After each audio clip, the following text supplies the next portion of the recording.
নমস্কার বন্ধুরা, পুরাতনের মধ্যে নতুন এই চ্যানেলের পক্ষ থেকে আপনাদের সকলকে অসংখ্য ধন্যবাদ। একটি বিশেষ কথা,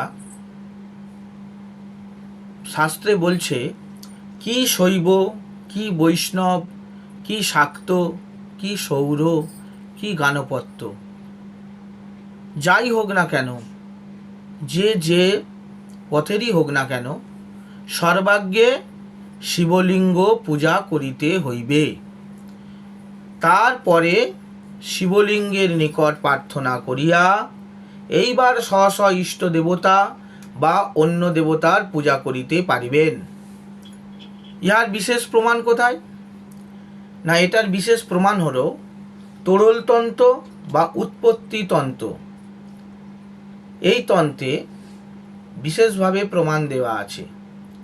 আমার কথাটা যদি ভালো লেগে থাকে তাহলে অবশ্যই চ্যানেলটি সাবস্ক্রাইব করে দেবেন, দিয়ে পাশে থাকবেন।